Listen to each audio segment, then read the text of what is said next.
Isn't it wonderful to get community together, to see everybody? So exciting. Thank you all. Thank you all for coming. We're really glad that you're here. In case I haven't met you, I'm Jeannie Bestranen, and I'm the Executive Director of the Summit Foundation. Tonight, we're here to celebrate and inspire. We celebrate the best of our community, and we also recognize the best within all of us. It's a celebration of the caring, compassionate, and giving nature of Summit County, and the rewards it brings, not only to the community, but also to all of those who give back. This evening, you'll hear stories of individuals and organizations who all share a common thread, a commitment to doing what they can when they can. It's this incredible collective effort that creates an impact and underlines why we celebrate. It's what sets our community apart and makes it truly special. We all know that. So while tonight is a night for recognition and heartfelt thank yous, it's also a night for exploring what is possible and thinking about how each and every one of us can contribute to create a lasting impact. And now we have a bunch of thank yous to everyone who makes this evening possible. So please bear with me as we do all of these thank yous. Let's start off by thanking Beaver Run for helping us and providing significant support for tonight's event. Beaver Run does such a great job, and they're a terrific community partner for all of us, and we really appreciate it. So thank you to Beaver Run, and thank you to all of the staff that's here. We really appreciate everything you do. Our next thanks goes to our ski area partners, A-Basin, Copper Mountain, Breckenridge, and Keystone. The local ski areas are incredible community partners for the Summit Foundation, and we appreciate them very much. They all work together to provide our ski medallions, which, as you all know, are transferable ski passes that many of you purchase. The passes are currently sold out with a very long waiting list. And we are very thankful for that, and we're also thankful for all of you who purchase our passes. So let's give a big round of applause for our amazing local ski areas.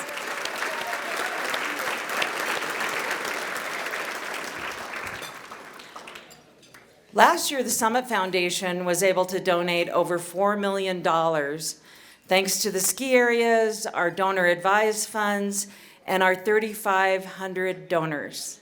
Yes, that's 3,500 people who give to the Summit Foundation. And that doesn't even include the 17,000 rubber duckies that you all bought for their great rubber duck race. A sincere thank you to each and every one of you for your support. You make a difference, and we truly appreciate all of our donors. No matter what the amount you donate is, it literally adds up. And now let's hear from tonight's sponsors. As you all know, this evening would not be possible without their support. We are really grateful for their sponsorship, and we're thankful for the ongoing generosity in our community for all of us throughout the year. First, let's hear from Nick Brinkman, who is the market president for First Bank.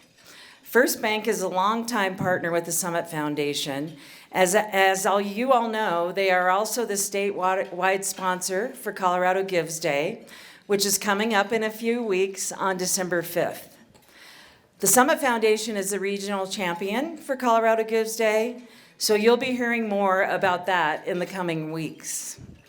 Nick has recently become the treasurer of the board of the Summit Foundation, and he is also very active with our grants committee. We appreciate everything that Nick does, and we are so honored to have First Bank as our presenting sponsor tonight. Please help me welcome Nick Brinkman.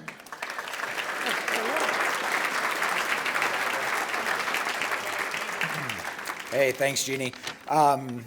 got just a few notes tonight and a few things I'd like to touch on, so 20 minutes is probably good, right? Good. Perfect.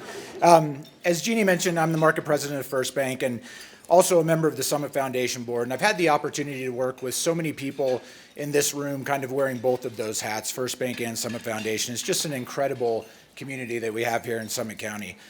I wanted to start by really expressing my gratitude to the Summit Foundation for giving us the opportunity to continue our sponsorship of this incredible event. This is really one of my favorite events of the year, and it's truly inspiring to bring together this group of community leaders, philanthropists, and nonprofits all in the same room, and so many people that just have such a deep impact on our community. You know, First Bank has operated in Summit County for over 50 years, and I look out over the room tonight, I see many of our incredible customers. I just wanted to thank all of you for your business and your support over the years. And one of the initiatives that I'm most proud of as a First Banker is our founding support of Colorado Gives Day, which Jeannie mentioned earlier. This is such an important event for our local nonprofits, and I think it's important to note that in 2022 alone, Colorado Gives Day raised over $2.1 million for nonprofits in Eagle and Summit counties, and has raised over $415 million for Colorado nonprofits since inception in 2010. As many of you know, Colorado Gives Day this year is on December 5th, and certainly if you haven't already scheduled your donations, I would encourage you to do so at coloradogivesday.org, so kind of a shameless plug there, and just continue the support of so many of the critical nonprofits in our community. I'd like to close with simply congratulating and saying thank you to all of our honorees tonight.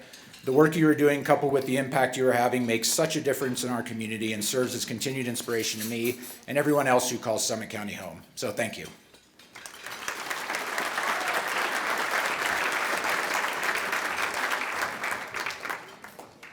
Thank you so much, Nick. Thanks for everything that First Bank does.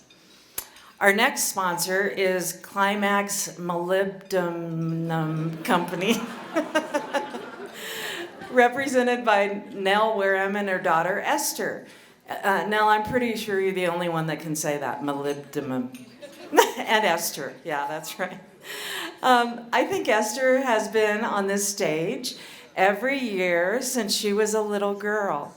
And as you all know, Climax does so much for the community and has been a long-time sponsor of this evening. We truly appreciate everything that Climax does for our community as well. Nell is also a board member of the Summit Foundation, and she is leading several really important efforts in the community. We're definitely lucky to have you, Nell, and please help me welcome Nell and Esther.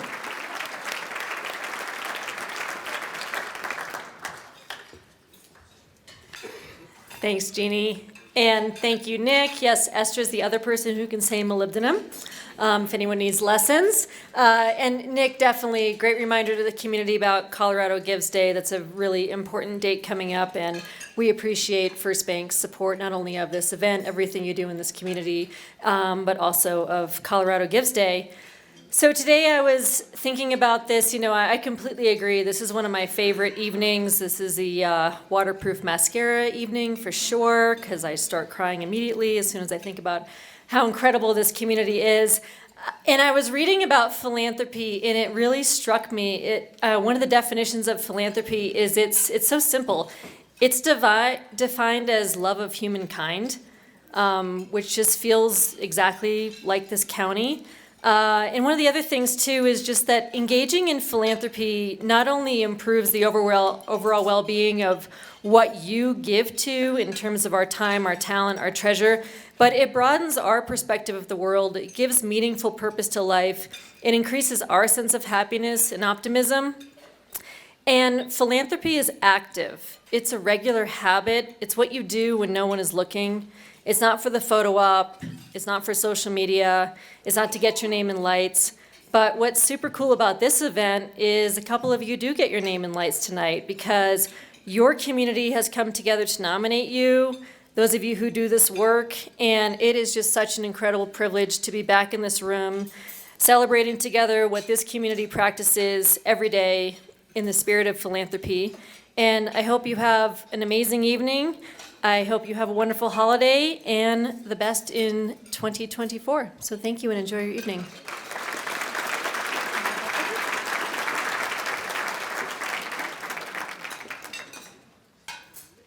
Yeah, I was just thinking about those two words, philanthropy and molybdenum. The two hardest words to say. Next, I am pleased to introduce Loli Raspini-Pollard, the Director of Human Resources at Vail Health. Loli is also on the board of directors for the Summit Foundation. Are you starting to see a trend here? And she is involved with several of the foundation's critical initiatives, such as Project Thrive. As you all know, Vail Health is somewhat new to our community, but they have jumped right in with a strong commitment to giving back, which we really appreciate. So please help me welcome to the stage Loli Raspini-Pollard. Lovely.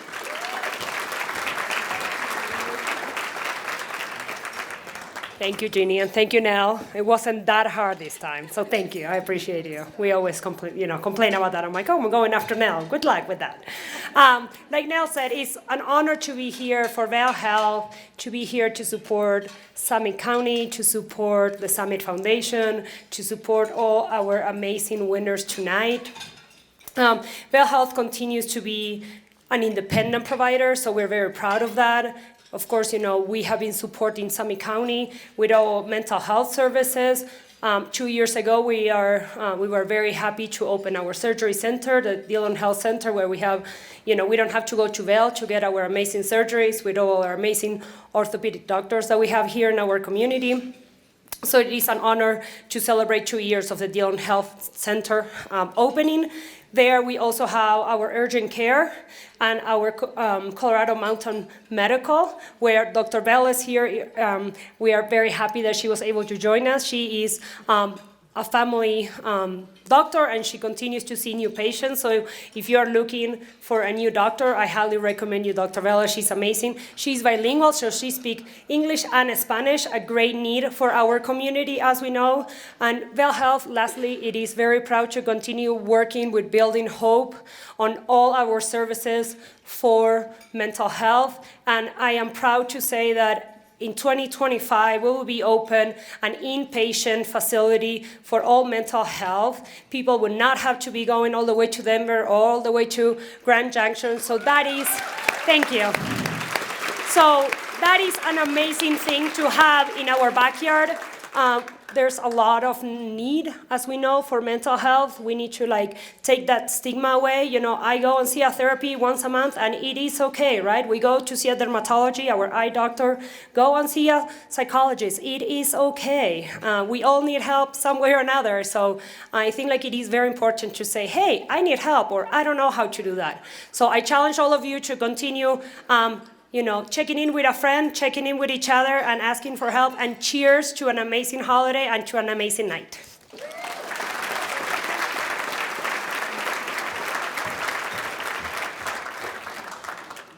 Thank you so much, Loli. And finally, a very special shout out and a thank you to Brad Williamson and his team at SCTV 8 for the wonderful videos that you will see later this evening. Tonight is being recorded, and it will be available to share and inspire you after this evening and in the future. So thanks for all of that, Brad, and to all of your team as well.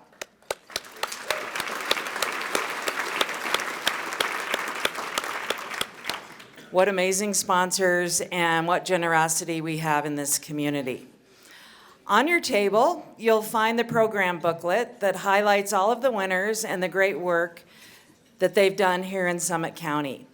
The program is also available in Spanish, and we are offering live translation as well. Special thanks to Patty Cruz for helping us with that. Thank you, Patty.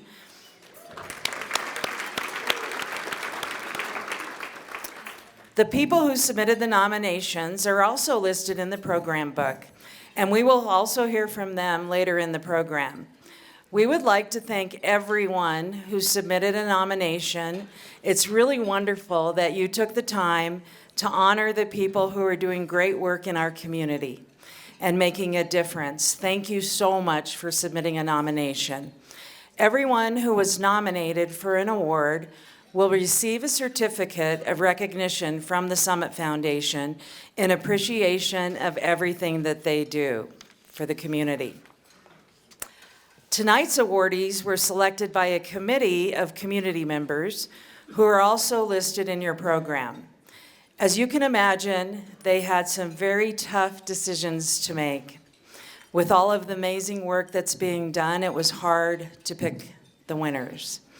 If you were on the selection committee, would you please stand? And a very special thanks to you. That was a very tough job. Selection committee, please stand.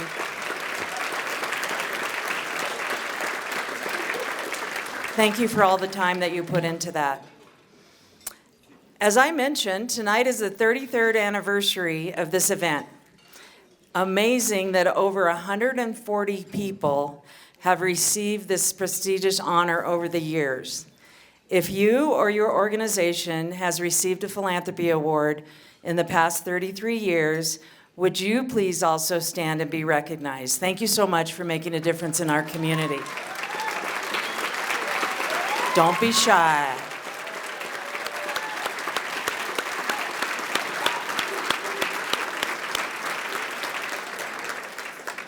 Woohoo! Yay. And now we have a very special announcement tonight.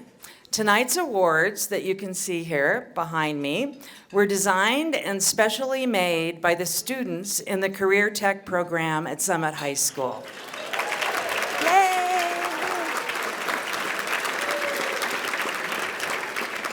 Each one of them has been individually welded and designed by these students. They all have a sticker on the back with a picture of the student who made them. I hope that you all will take a look at the awards after the event so you can see them up close. They are truly beautiful, and we thank the students for sharing their talent with the community. Some of these students are here tonight, so will you please stand and be recognized as well?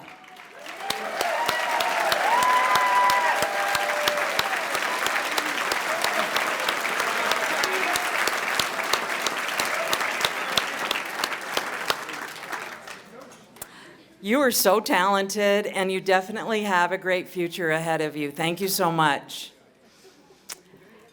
Next year, we will be celebrating the Summit Foundation's 40th anniversary, and we have some really exciting things planned for that throughout the year, which you will be hearing more about as we get closer to that time. Check out Gary Martinez there on the left. In those 40 years, we are proud to say that a total of over $53 million has been given back to the community through our grants, scholarships, and special initiatives. Hopefully, each and every one of you have felt the impact of the Summit Foundation in one way or another over all those years. We are truly honored to build on the work of those who came before us. Deb Edwards, Lee Zimmerman, and all of the previous staff members, some of whom are here with us tonight. And let's also recognize all of the incredible board members who have helped this foundation over the years and have shared their expertise, including our current board of directors. If you are on the board now, or if you have been on the board in the past, will you please stand? Come on. Board members, previous board members.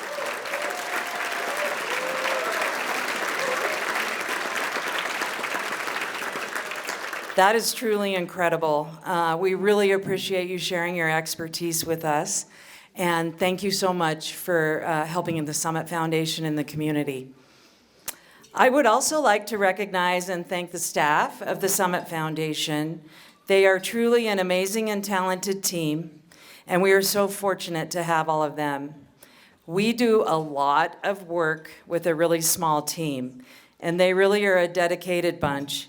Please help me recognize our team at the Summit Foundation, staff. Come on, you guys stand up. You guys aren't going to stand up?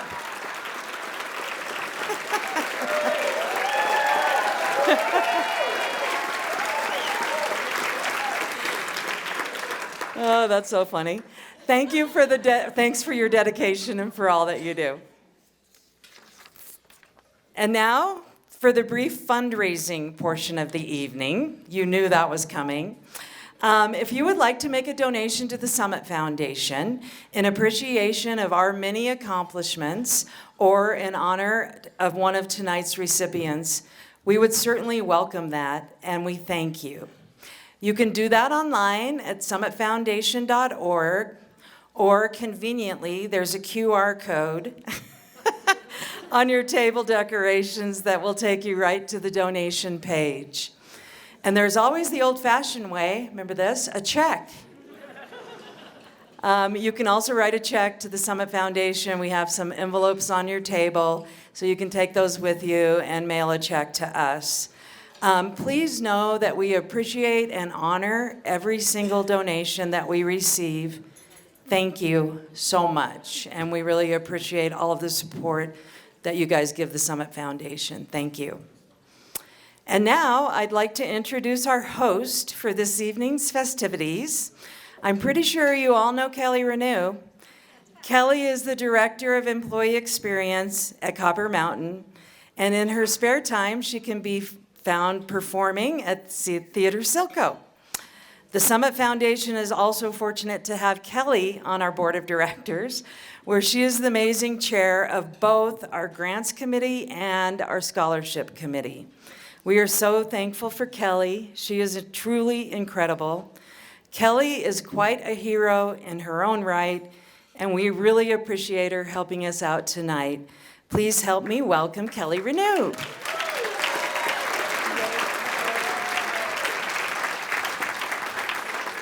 All right, let's give some awards away. This is what we're all here for. So for all of the awards this evening, what we're gonna do is introduce the award recipient. We have a lovely video that we're gonna show, and then we're gonna have them come up on stage to get their award and say a few words. And so with that, let's kick off the Philanthropy Awards. We are starting tonight with the Spirit of the Summit Award, presented in memory of an amazing person, Dr. Don Parsons. Dr. Don Parsons was nominated by Susan Robertson of the Community Care Clinic and Rob Phipps, president of the Summit County Rotary. Don's life has been a tremendous legacy of service and community engagement, from advocating for clean air and anti-smoking to supporting health care for all and everything in between. Let's take a look and reflect on Don's life and the commitment to our community. Hi, I'm Rob Phipps. I'm the current president of the Rotary Club of Summit County. And I'm here today to talk about Don Parsons and all of the good that he's done for our community.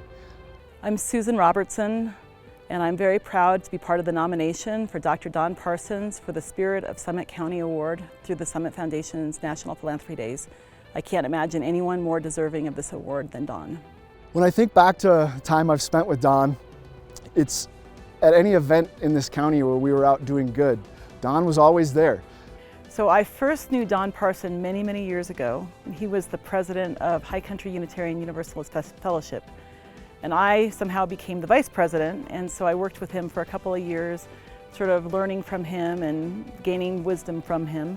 And then of course when I moved into that new role, he was there by my side for the entire time. Don was always there for 9 Health Fair, for vaccine clinics, for work that we did with the elementary schools, reading buddies, distributing books and dictionaries. You know, he was there for mentoring with the Interact Club and mentoring with Mountain Dreamers, sorting plastic with the RCAT, the Rotary Climate Action Team. Don had been a board member at the Care Clinic since 2010, off and on. I think he had to term off at a certain point, but he continued to be involved with the Care Clinic. And over his years with the Care Clinic, he was involved in every single committee, and at certain points I think he was on every committee at one time. He was a consummate advocate for the employees of the Care Clinic and for the patients, and I think volunteered maybe at every single COVID vaccine clinic that we hosted. I miss Don. You know, when we're at the high school sorting plastic, he would be off in the corner, sitting in his chair with a pile of plastic in his lap, and we miss him very much in those situations. One of the great things about Don is that he would jump in and do anything. So he could be the person, you know, checking people in, or he'd be the person, you know, taking out a trash bag if he needed to. He would do anything, and wherever he was, he just stepped in to be, you know, helping people out and helping out in any way that he possibly could. Then I think about Don and the work that I've done with him at Summit in Honduras. Summit in Honduras is a local nonprofit that does work in rural western Honduras. We do medical trips, firefighter trips, student trips, and Don has always been an extremely valuable advisor on those trips, in fundraising for those trips. Don was ever present. The last time I saw Don before his death was at a little meet and greet we had with board members to introduce our new Director of Quality. And Don was really very close to the end of his life, and he was actually on his way to a doctor's appointment, but it was super important to him to be able to come and meet our new Director of Quality and give her his best wishes and let her know how much he valued the care clinic and the work that we did for the patients. His heart was with the care clinic until the very, very end. I can't imagine anybody more deserving than Don for this kind of an award. He just really was an amazing advocate for everyone, and also so good at being the voice of people who didn't necessarily have a voice, and also encouraging people to speak up, even if their opinion was different, making sure that everybody could be involved in what was going on in Summit County and throughout the state of Colorado. Don has been an invaluable mentor to me and many others, and that's why I'm so proud to be part of this nomination for the Spirit of the Summit Award with the Summit Foundation. Thank you very much.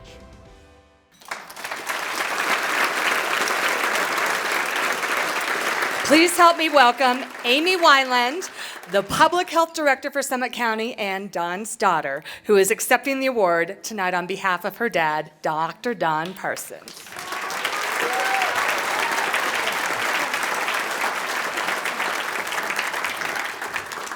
Whew, thank you. Thanks, Brad. That was amazing. Thanks for putting that together. Thank you, Susan and Rob, for nominating my dad for this award.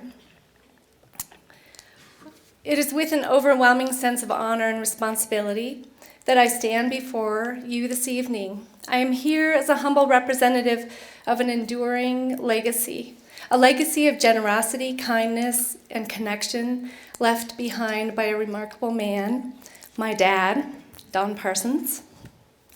The Summit Foundation has been a beacon of hope and wellspring of support for our community. It has tirelessly championed causes that are close to our hearts and has catalyzed positive change on a scale that is truly awe-inspiring. To the dedicated staff, I know where you are now because you stood up. Thank you. Your work may be mostly behind the scenes, but your impact is felt in every corner of our community. As I accept this award, I do so with a deep understanding that it is not just recognition of my dad's efforts, but a testament to the spirit of community that the Summit Foundation fosters. My dad loved this community. I know if my father were here tonight, he would say that this award is a reflection of the collective efforts of every individual in our community who believes in making a difference. Research underscores the profound truth that our connections with others and our acts of kindness and generosity are the cornerstone of personal happiness. My father's life was the embodiment of this truth. He found his deepest joy not in material possessions or accolades for his many accomplishments, but in the rich tapestry of relationships he wove, in the act of giving, and in the knowledge that he was contributing positively to the world around him. He believed in the strength that comes from the ties that bind us together, as a community, as a society, as humanity. There was a man who attended my dad's celebration of life a few weeks ago. He didn't know my dad's name, but he saw the obituary in the newspaper. He came to let my dad's family know, and he approached my brother at the celebration of life. He wanted to make sure that he knew how much my dad meant to him, how kind he was to a man he didn't even know. The man said he did not know my father well, and that their interactions were few and only in passing at a rec center. But every time they did pass, My father looked at him, said hello, asked how are you, and wished him well. Most of us easily, he also said to my brother that the reason why he came to the celebration of life was to make sure that we knew he was a kind and generous man, but also how much that interaction meant to him. Because so few people in the community acknowledged him at all.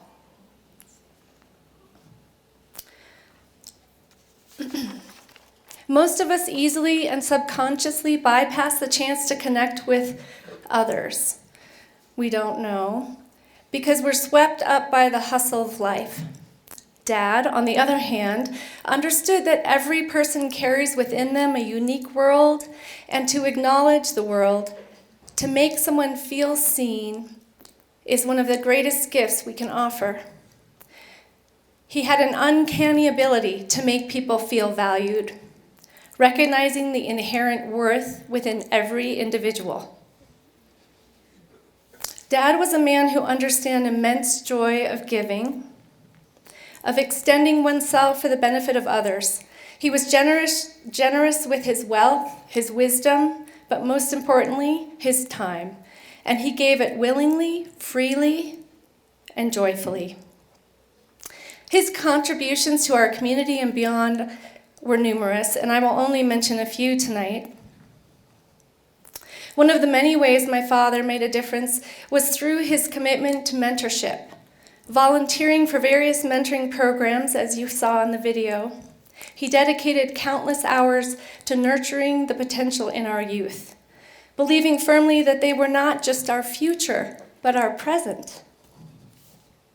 My father also had a deep-rooted passion for health policy, advocating tirelessly for universal health care. He believed that access to quality health care was a fundamental right, not a privilege. His advocacy was not limited to words. He actively participated in policy-making processes, contributing his knowledge and insights to effect meaningful change. He had strong opinions and did not always see eye to eye with others. Yet, he did believe in bringing people together of diverse political opinions to have meaningful conversations and constructive conversations to achieve mutual understanding and find common ground. Lastly, he was a committed fundraiser, using his resources and networks to gather support for numerous causes. He may have even convinced some of you to buy a raffle ticket at the farmer's market. His efforts were always targeted towards creating a healthier, more inclusive, and equitable society. My dad did not die a wealthy man, but he died a rich and happy one. Together, let us extend his spirit. Let's continue to build and nourish our community, making every individual feel valued, seen, and cherished. Let us pledge to create a ripple effect of kindness and generosity and build inclusively. For it is through these actions that we honor his legacy, and it is through these actions that we build our own. Thank you so much.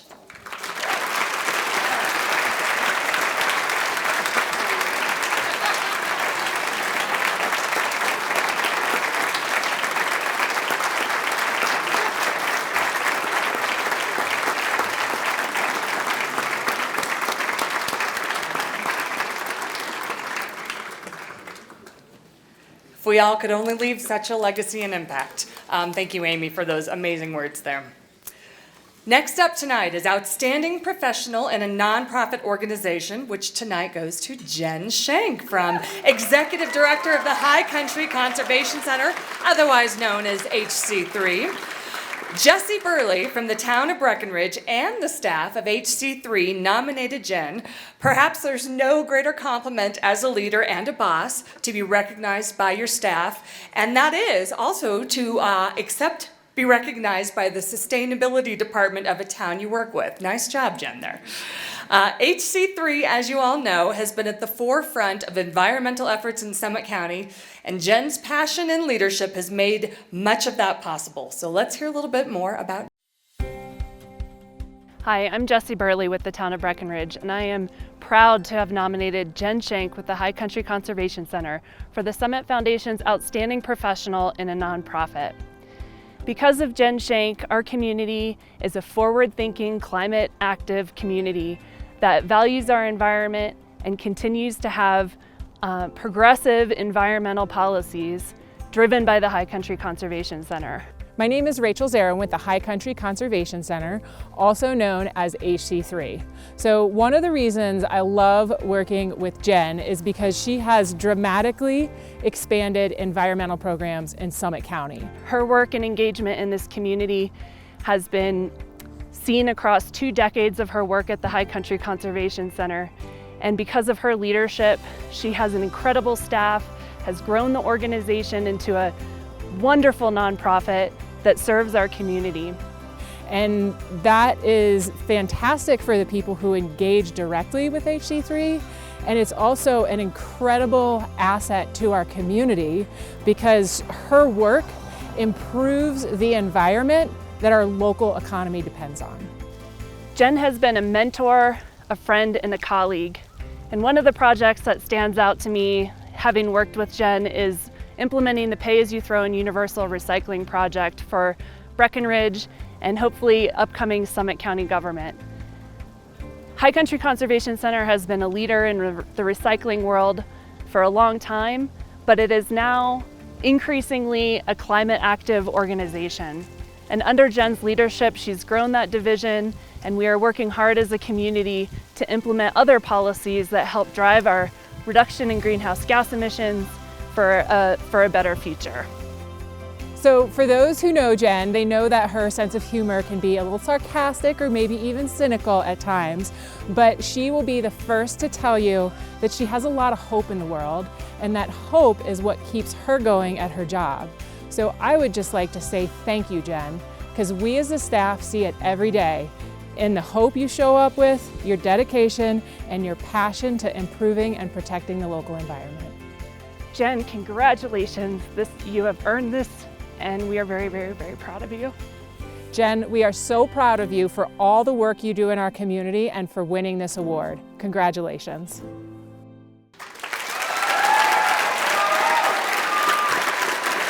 Jen Shank, come on up. High Country Conservation Center.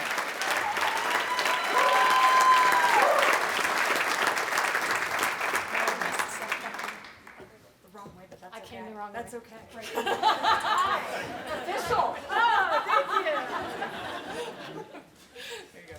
Thank you. Hi, y'all. Thank you so much. Sorry, the video, I love the video. So thank you to Jessie and Rachel. That was amazing.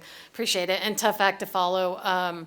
Yeah, if I could even contribute a third of what Don Parsons has contributed to this community, that would be an honor. So yes, thank you again for the award. Huge thanks to the Summit Foundation.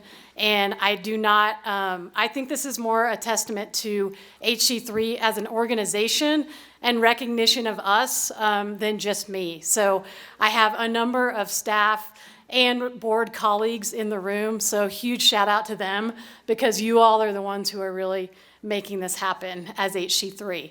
And it is not lost on me. I mean, many people have already alluded to this, but we should not take for granted the amount of collaboration that happens in this community. It just doesn't happen everywhere that I've lived. And so to sit in a room and work with other nonprofit partners, local businesses, our schools, you all as individuals, it is absolutely amazing to have so many forward-thinking, solution-oriented folks working together in this community. So absolutely love that.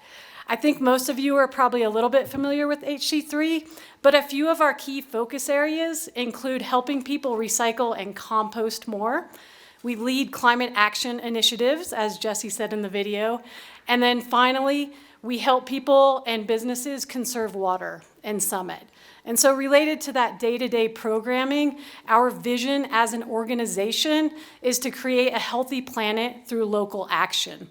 And I guess when I think of that vision, I don't just think of it, I can't think like generations into the future and hundreds of years. So I like to think about my own family. I think you saw them on the screen. I have a 17-year-old son, a 9-year-old daughter, and Nell. Oh, hey, you're right here. I think my daughter can say molybdenum. She went to a tour recently at the Henderson Mill, so she's learned already. But I really think of my kids growing up and what their life is going to look like, especially my 9-year-old, since that's a little ways away. And so what I see for this community is I see all of us living in homes that are powered by solar and wind, because not only will that mean clean energy, but it'll also mean more affordable homes, because we'll have dramatically reduced power bills. So I hope that more people can afford to live and stay in Summit County. I also see healthy kids without asthma, without respiratory issues, because clean power means clean air.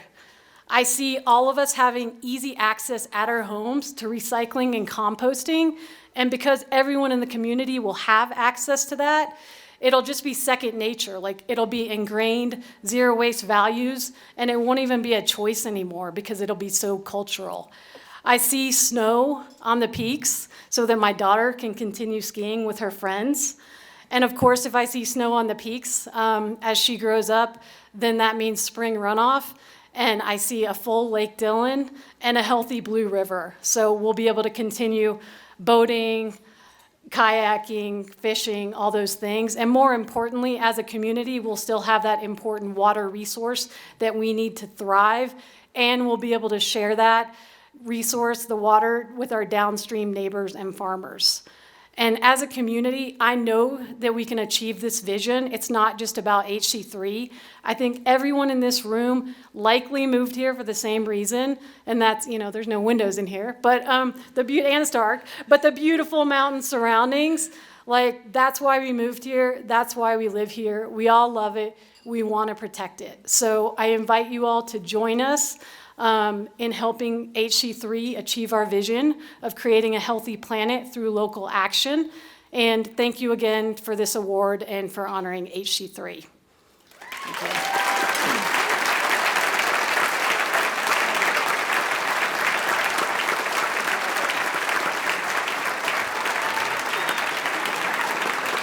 Jen Shank, everyone.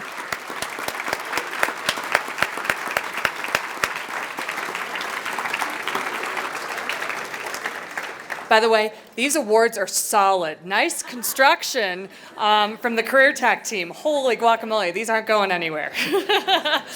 All right, next up, outstanding business, and tonight it is being awarded to Breckenridge Grand Vacations. It is hard to believe that Breckenridge Grand Vacations has not received this award already for their consistent support and generosity to the community over the years, but it's true.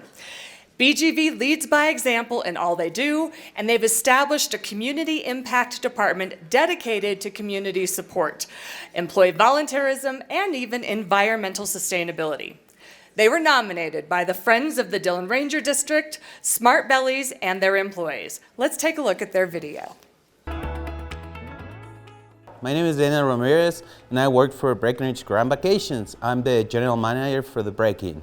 Good evening. My name is Doozy Martin. I'm the Executive Director of Friends of the Dillon Ranger District. I'm delighted to be here with you tonight to be a part of the nomination for Breckenridge Grand Vacations. Hi, my name is Meredith Smith. I've been a BGV employee for a little over 2 years, and last year I won Volunteer of the Year. The volunteer program that we have at the company is like 24 hours of volunteer time off paid for every employee. We're almost 700 employees, so if you do the math, there's a lot of hours for a community, for nonprofits, and we're here to help. So BGV employees have come out year after year for 3 to 4 projects each year, bringing 10, 15, 20 people each time. They've contributed thousands of hours over the years to help us complete these projects and participate in our programs. Their participation in our programs has been vital to our existence in the county, and we couldn't be more delighted with the nomination. This is a story that happens to me here with BGV, and it's something that I want to share. So Kistons High School wanted me to do some maintenance work at the camp. And honestly, it was a lot. It was, too much for one person, and for one person will be like a couple of days or weeks. So instead of one guy doing that, we put together a crew of like 10 engineers from the other resorts, and we went to Keystone Science School. We do all the job over there. We replace a bunch of faucets, light fixtures, DG-locks for one of the little cabins. So it was like an amazing day for us to give back. And funny fact, when we were there, we were so thankful to, be out there helping. Someone approached me and said like, hey guys, why are you saying thanks to us? You're the ones doing the job and helping. And I was like, because it feels so good to give it back. It's a really cool program, our VTO program. I always try to ask people like what their passions are, because if you're doing something that you're passionate about, it just becomes really easy and fun and a great way to give back to the community. A lot of the volunteering I do is with Smart Bellies. It's definitely where I have found my passion in volunteering. Being able to give back to so many people in our community, it really is a large impact that I can see physically, like literally just see in front of us. I encourage my coworkers to volunteer not only for the team building aspect, but also for the community impact. Thank you so much, BGV, for all your philanthropy and for the legacy that Rob Neuleiser left us. Thank you. Congratulations to BGV and all the employees.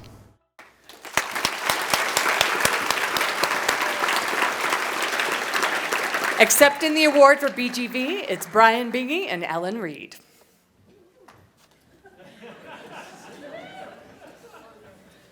Or just Ellen Reed. Where's Brian? There.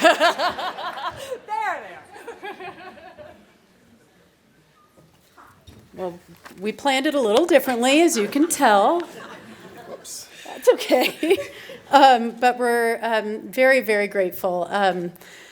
It's hard to come after all of this, and it's so rewarding to be able to stand here and celebrate so many wonderful acts of philanthropy. Thank you to the Summit Foundation staff and board of directors for honoring Breckenridge Grand Vacations for this year's outstanding business. I'm humbled to accept this award on behalf of the entire BGV team. We have a pretty large contingent here, and that just shows how much they do really care about this community.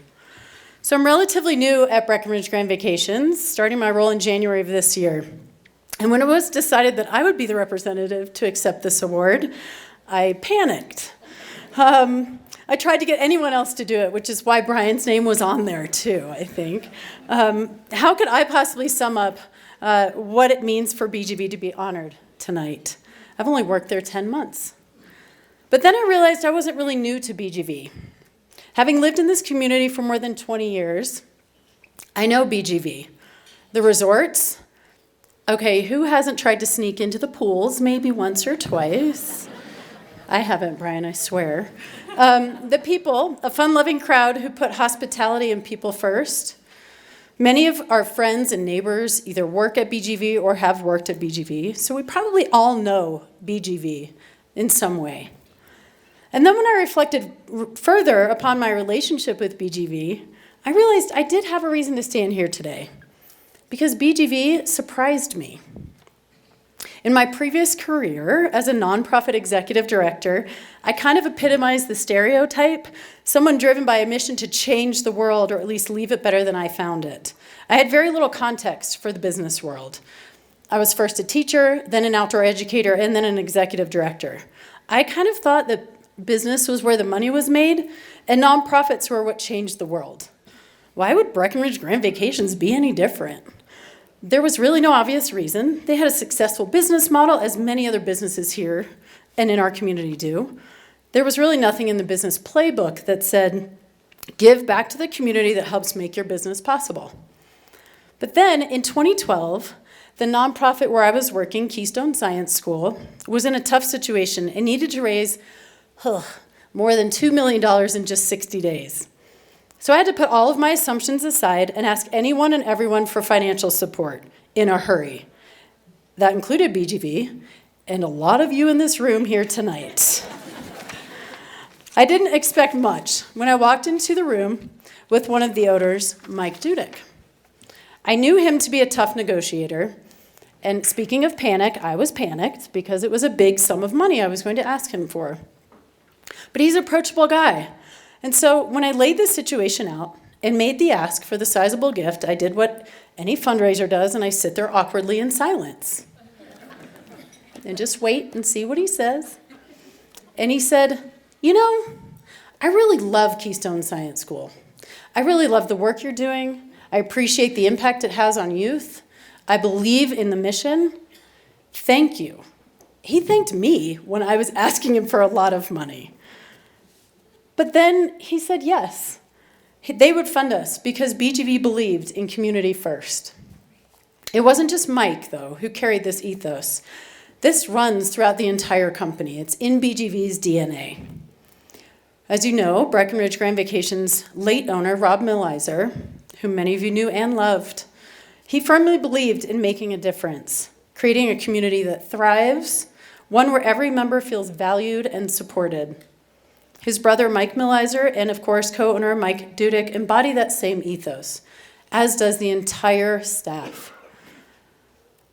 So we saw in the video clip some of the great volunteering and some of the impact that BGV makes in our community. But I wanted to share a few other contributions, specifically in 3 areas: sustainability, employee engagement, and philanthropy. This year, we were awarded as Friends of the Dillon Ranger District Partner of the Year, a testament to our dedication to sustainability through service. BGV's consistent recognition as a top workplace is a reflection of our ability to extend our mission of sharing smiles to owners, guests, employees, Summit County nonprofits, and our entire community. In 2022, BGV's financial support to Summit County nonprofits reached nearly $1.4 million in cash and in-kind gifts, and we're on track to contribute at least that amount in 2023. And finally, BGV took their commitment to community one step further by formalizing their dedication to environmental, social, and philanthropic initiatives through the creation of the department that I'm now honored to lead, Community Impact. BGV's commitment to people and a thriving community no longer surprises me. It's inspiring, and it's shown me that there is a world in which businesses can do well by doing good, and they can be successful and impactful. There are many successful and impactful businesses in our community, and one look around the room tells us that. I hope that the work that BGV is doing to contribute can serve as an inspiration to do more, give more, and possibly even surprise folks. So from the entire BGV family, thank you. We're so proud to be the choice for the Summit Foundation's 2023 Philanthropy Award for Outstanding Business. Thanks.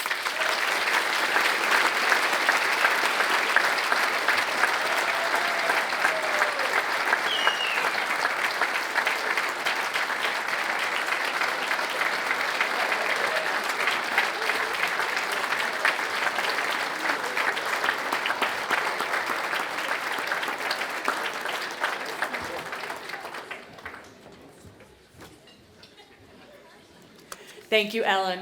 And really impactful words from Brian, too, so we appreciate that. All right. Next up is going to be Outstanding Citizen tonight, and it is going to Dr. Charles Lackey. Dr. Lackey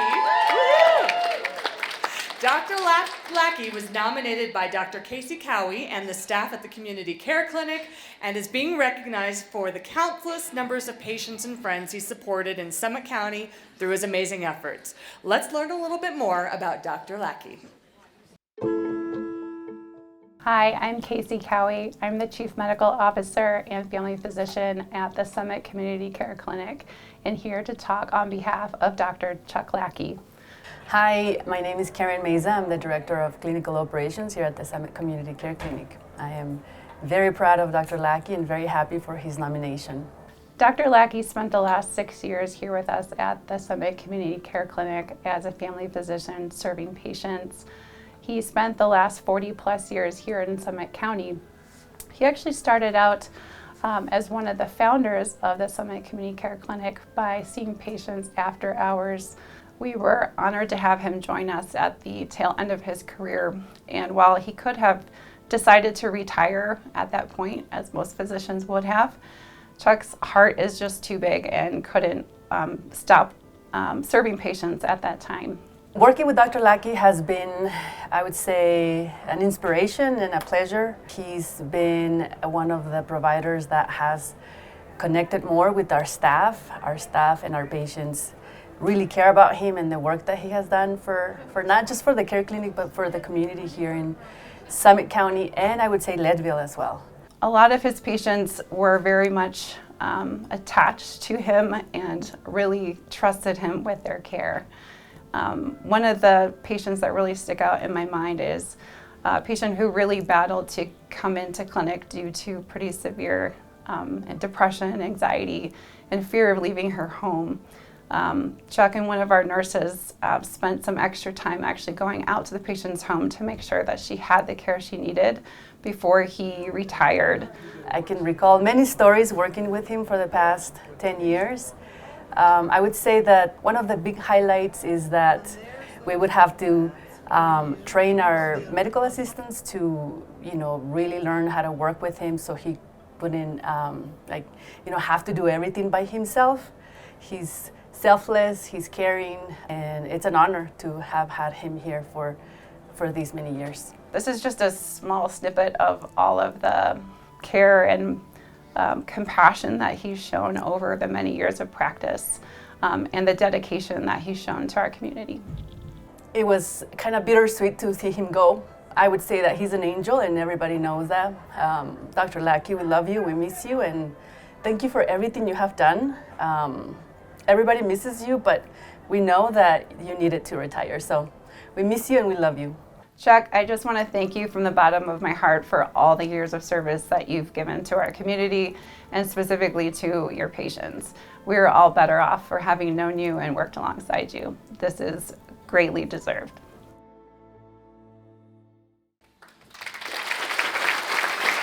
Outstanding citizen, Dr. Lackey, come on down.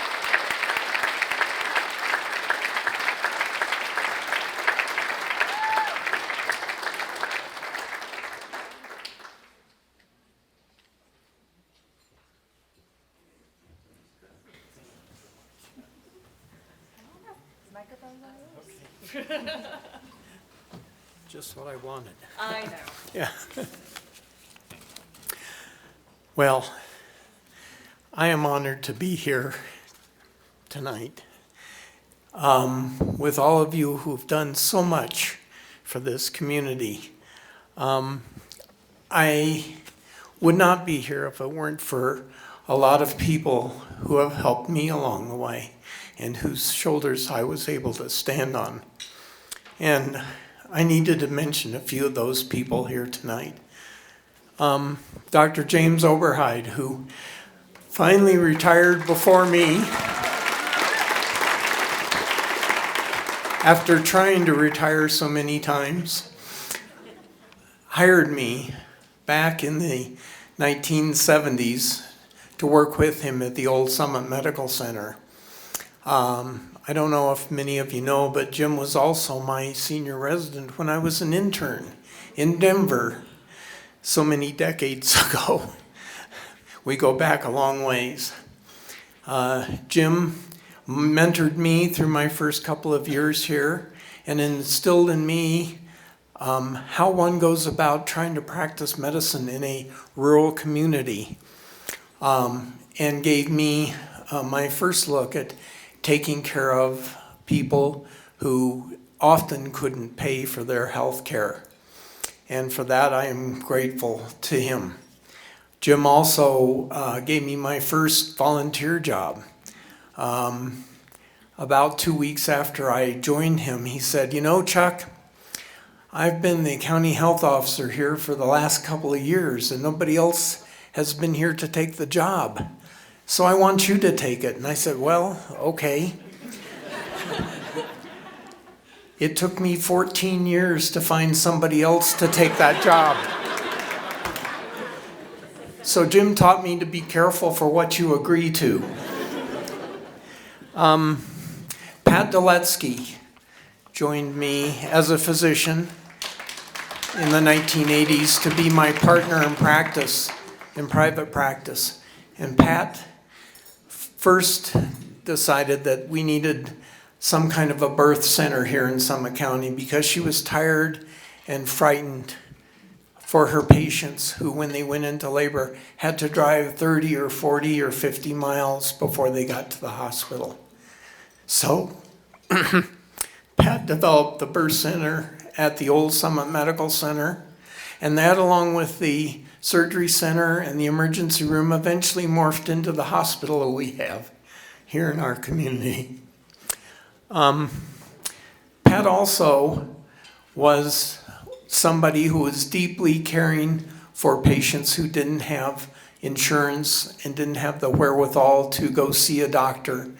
And so she started the care clinic originally as a volunteer clinic, 2 hours, 2 nights a week in the old public health nursing office after hours. And she got all the rest of us, myself, Dr. Oberheide, and several other people to join in and volunteer that time.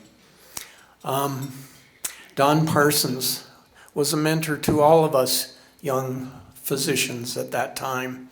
And I am so grateful to him and his counsel over the years and his dedication to the idea that all people deserve health care, regardless of ability to pay. Dr. Cowie, who graciously nominated me, gave me the chance to work at the community care clinic after it had morphed into this big organization that it is, but gave me the chance to actually work and take care of the people that so much I wanted to do all those years and was so difficult sometimes to do in private practice. I also worked in the emergency rooms, as you know, and a lot of the times I'd see people in the emergency room who didn't really belong there. They belonged with a doctor in their doctor's office. And that's the legacy I think that Pat Dolevsky has left our community. There are many more. Finally, with Dr. Cowie giving the opportunity to work in the clinic and then guiding us through the COVID pandemic. And I know that was a great deal of work for her and stress for her, but we all got through it and we all survived thanks to her, and she helped develop the ways that we could help take care of patients in our community who came down with COVID or who wanted to be prevented from it. So a great thanks to Dr. Cowie.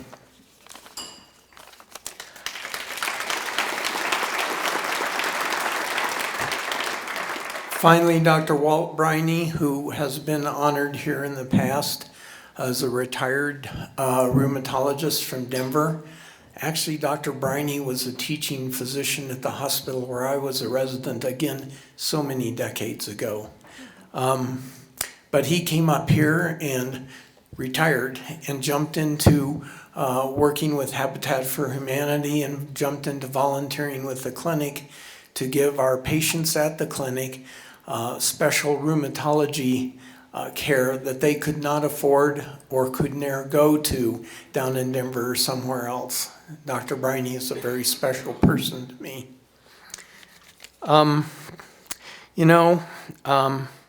Philanthropy, one dictionary definition is the desire to promote the welfare of others, expressed especially by the generous donation of money to good causes.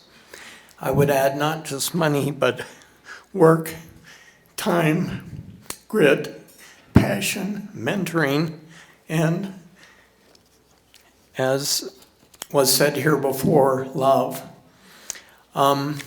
Philanthropy to me is the glue that puts a clinic or puts a community together. I think that Hillary Clinton once said that it takes a village. She wrote a book about that. It takes a village to raise a child. Well, I think it takes a village to make a community, and you all are that village. And I want to thank you for allowing me to be a part of your village.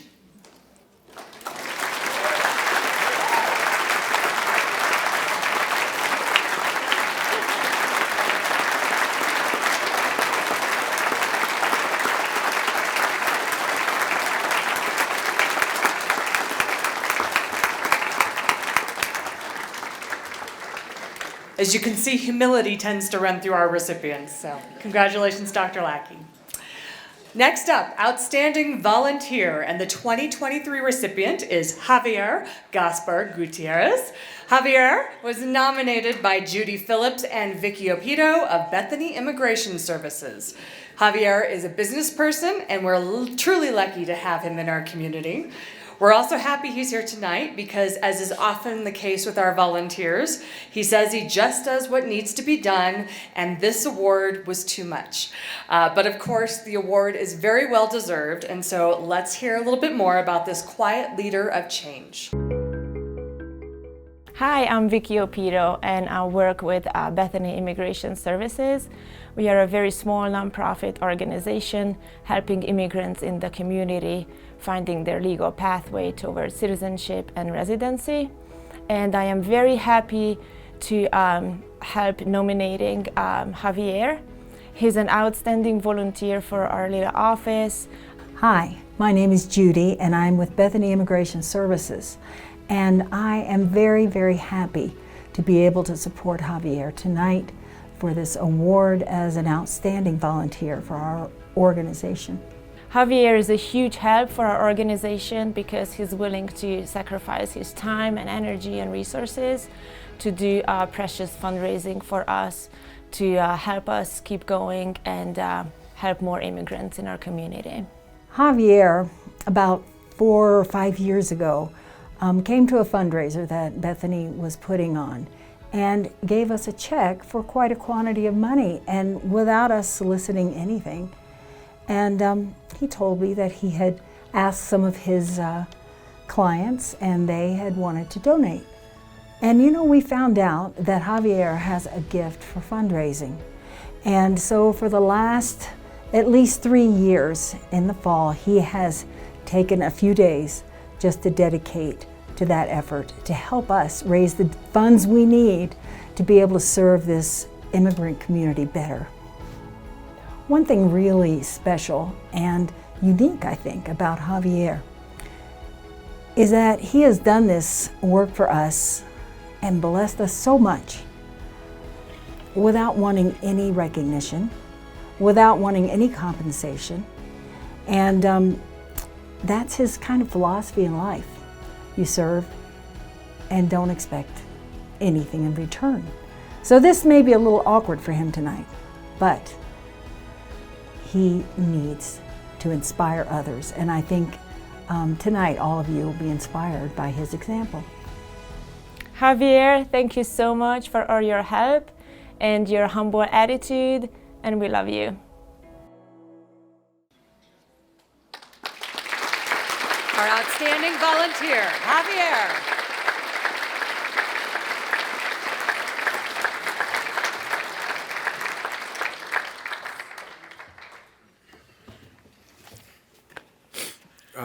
Men don't cry. Well, thanks everybody for being here, and thanks for the award. Thanks for the organization. The whole event is overwhelming. Sorry, the whole event's overwhelming, of course, and you know it. But the good thing is I have my guy here. He always helps me and pushes me forward. And here we are. So first of all, I want to thank Judy because, of course, this is her fault. That's the only reason. She's the one who pushed me forward here. And well, thanks for that. It's okay. I'm making of this night an evening of an exercise of humility and grace to the community, and also a little example that I want to help my son with. Also, I want to thank the organization that I help because they are giving me the chance to actually help the community. we don't always have that opportunity, and I'm having that chance to do something that I like to do, but also I don't like to talk about or. Okay. If it was up to him, he'll be talking here. He probably just can't reach it. So anyway, thanks to Vicky Opiro, who unfortunately can't be here tonight, but she's having a great time in Mexico, of course. Vicky, and also to Cici Herrera helps me when we're doing the fundraising. She would do the data collection, and I definitely don't have that ability. I can talk, but apparently I cannot type. Okay, and so finally, I'd like to tell Judy what I always tell you is not that I'm doing a great thing. I'm just the guy with a Rolodex that actually has a lot of people with money, and that helps a lot. Okay, so regarding what I do or what I've been doing for the last few years, you know how we all have in the past when we're younger, when we haven't had money, when we don't have experience, when we don't know much about life yet. And we criticize a lot the people with lots of money, with big houses and their cars and their many properties. And sometimes I remember a few years back talking with somebody close to me, and we were having this conversation. I was on the verge of realizing that you don't need to have money, but I was still on the path to that. And this person was telling me like, yeah, imagine having all this money. Why would they do this? I mean, it's just too much. And probably that was the first time that I actually thought about like, what are we doing with what we have? Well, whatever we do have, little or much. Right? And the point was, we criticize a lot at that moment when we think we don't have much, but we all say when we don't have it, we're thinking, when I have a lot of money, I'm gonna help. When I have time, I'm gonna do. When I have this, I will do that. But then, like I say, with time, we start realizing that it's not about the money. It is not an activity for the wealthy only or for whoever has the time. It's for whoever wants to do it. And then I went on realizing that, yeah, if you're really going to do something, you probably should be doing it today, right? And I'm gonna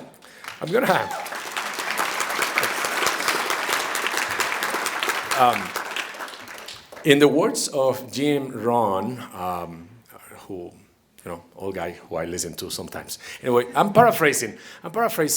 He used to say, if you're gonna, I'm gonna have to read my paper a little bit here.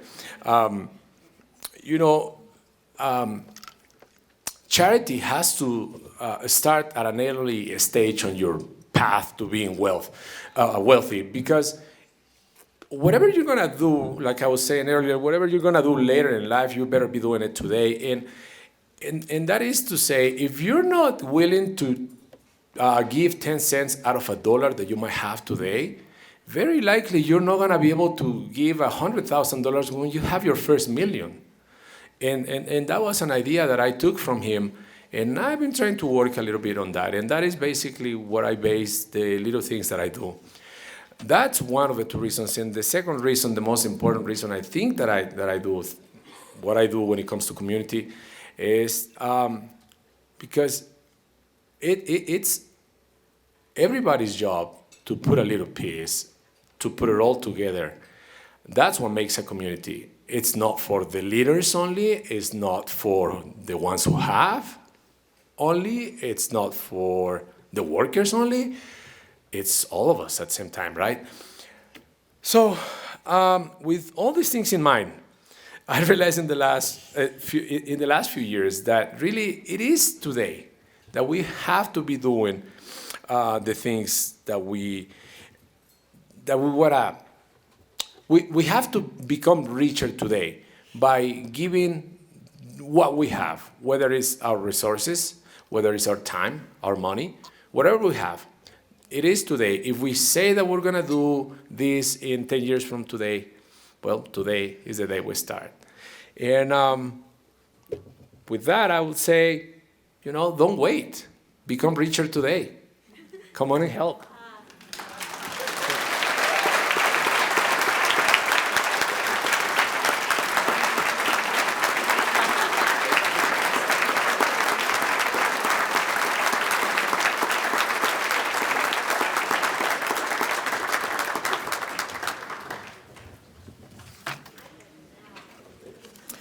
Next up, outstanding educator. Tonight's recipient is Oakley Van Oss.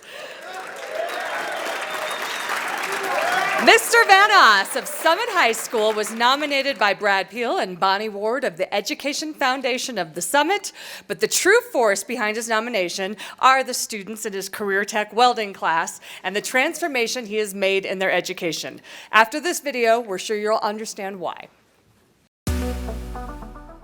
I'm Bonnie Ward. I'm with the Education Foundation of the Summit, and I met Oakley Van Oss about 8 years ago when he asked for some help to get some grants to start up this new welding program.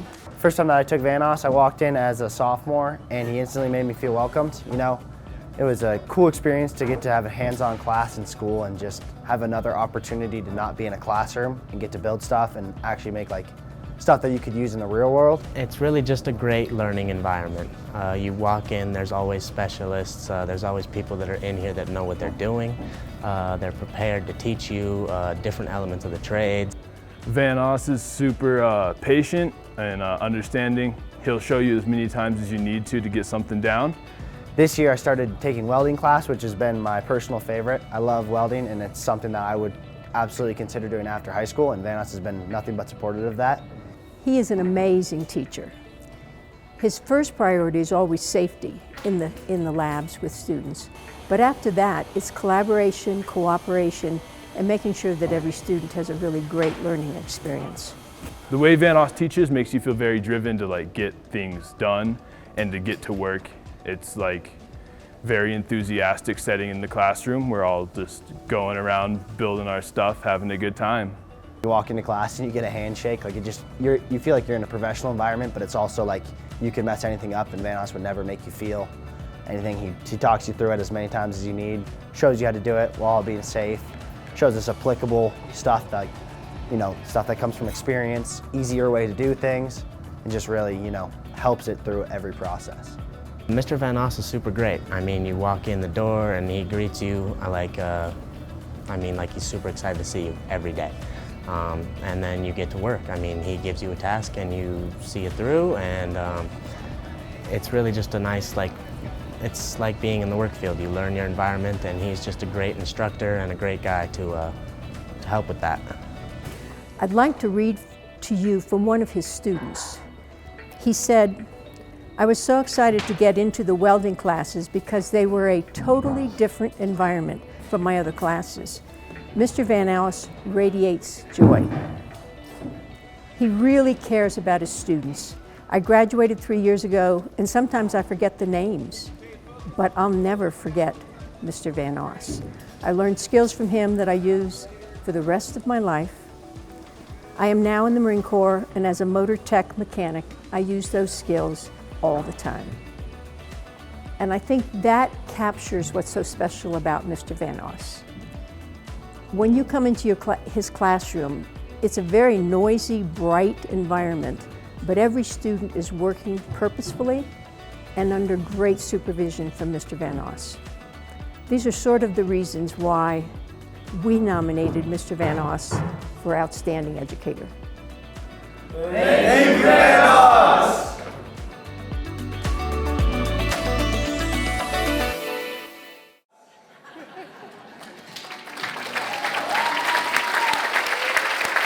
Oakley Van Oss, come on down.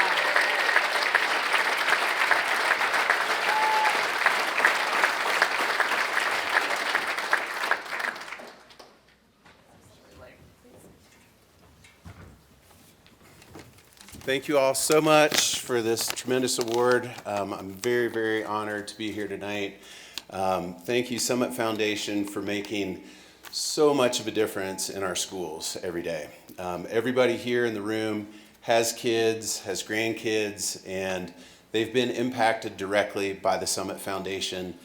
Teachers have wild ideas. They need big money. They need big motivation and a big push, and the Summit Foundation is always there to do it. And it's really, really incredible. Thank you to my students who are here tonight.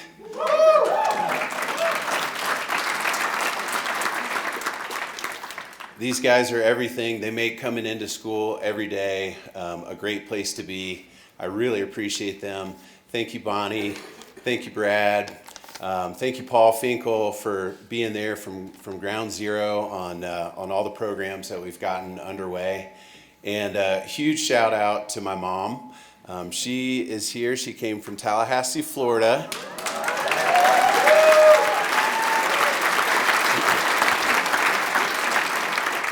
And my mom was a public school teacher for 34 years, and during that time, she just exhibited and was a role model for somebody that cares and puts out and does for their community. And I can't thank her enough for being such a wonderful spirit and presence in my life. So, Mama, thank you. I love you.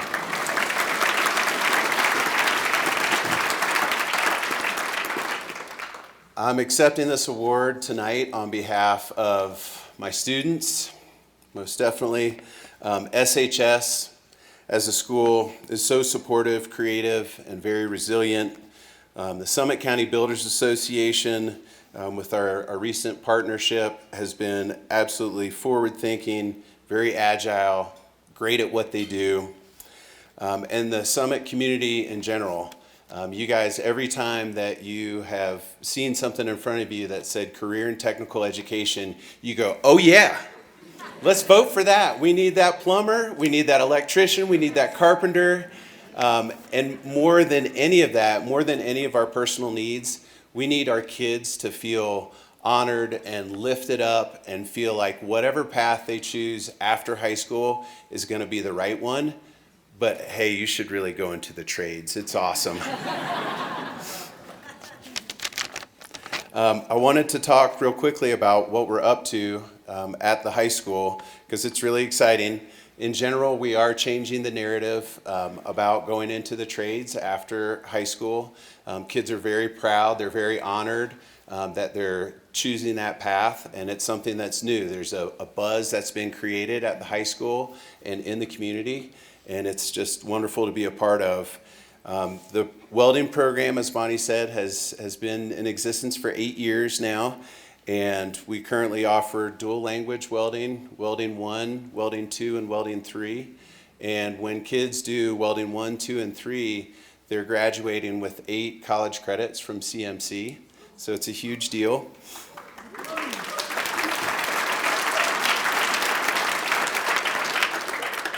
Over 20 of our students have gone on to trade schools, and there's countless others that have continued with welding or been in the trades. We've created strong partnerships with our community, the Summit Foundation, NIPS Welding, Infinity, Breck Iron. One of our community members actually just got us in touch with an international welding company called ESOB, and so they're backing our program now, so amazing exposure. And then on the construction tech side of things, last year we started a partnership with the Summit County Builders Association, and it is called Careers in Construction, and we're one chapter here in Summit County, but we're really doing some awesome things at the high school, and probably a lot of you in the room have either been a part of it or have heard about it, but we have had over 45 organizations that have donated materials and financial support, and we've had over 100 volunteers come into the high school and work shoulder to shoulder with our students, which is a model that is not the traditional classroom at all, and it's been something that I feel like has truly changed the lives of our kids. And it's something that our whole community is taking part in and has gotten behind. So it's very, very exciting to just kind of be the conductor and help our community come in and plug into the high school. Tomorrow we're going to be starting something new. We've got a a nonprofit organization called Epic Tiny Homes that's going to be bringing in at 11 a.m. tomorrow. If you want to come by the high school, it's going to be bringing in a trailer that's 9 by 32, decked with 3/4 ply, and ready to build the very first SHS tiny home.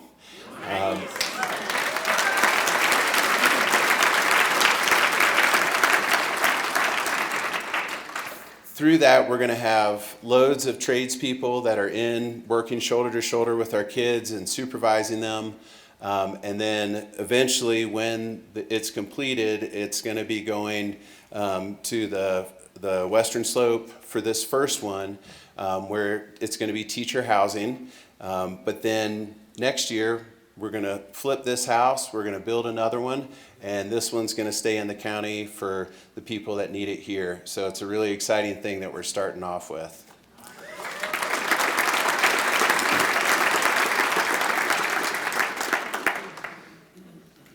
Thank you all again. This has been absolutely amazing.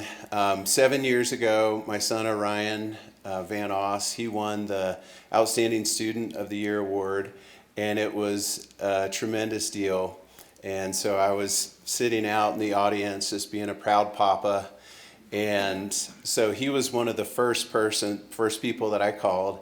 So I called up Orion and I said, "Hey buddy, guess what? I got Outstanding Educator of the Year for the Summit Foundation." And he couldn't have been more proud of me, and he just said, "Wow, great job," and everything. And then right at the end of the conversation, he said, "Well, Daddy, I was wondering when you were going to catch up." So here tonight for Orion, and thank you so much. I really appreciate you.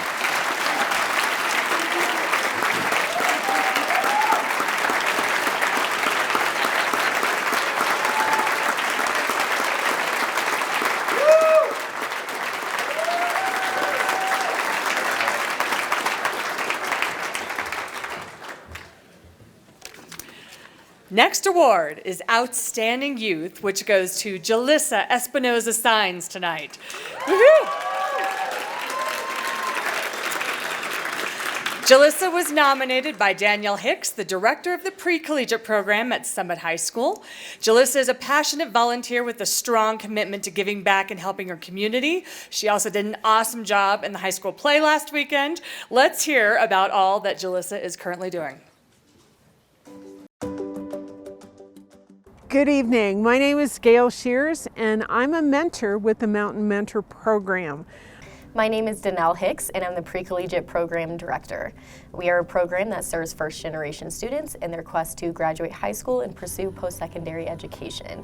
When I decided to become a mentor, I was paired with this young lady who was 6 years old, and at the time I was told she had more personality than anyone had ever seen. And it is the truest statement ever. 11 years later, we are the longest serving pair in the current Mountain Mentor program.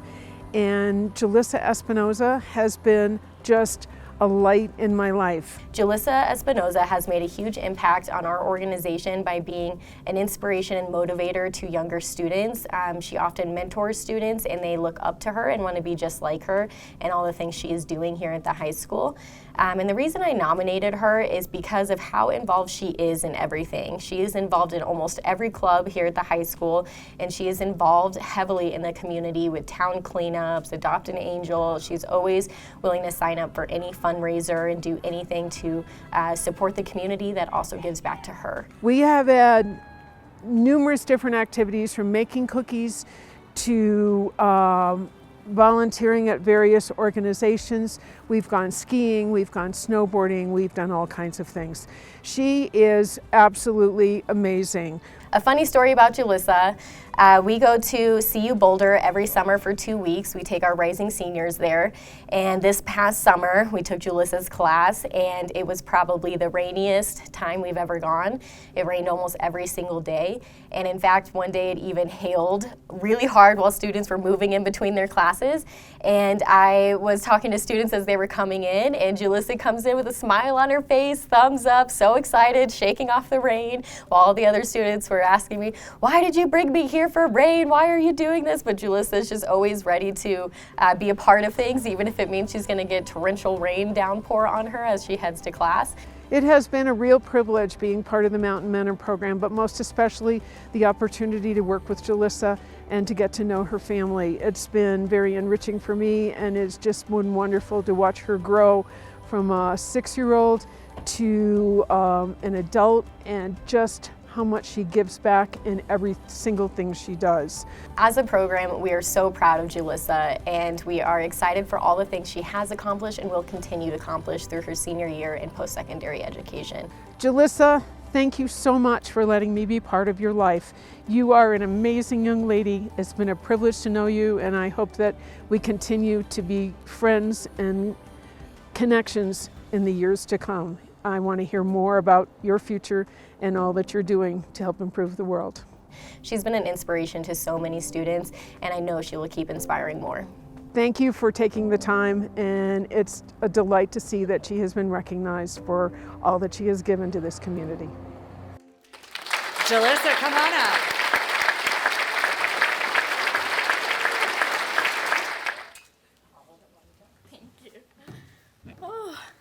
Hi!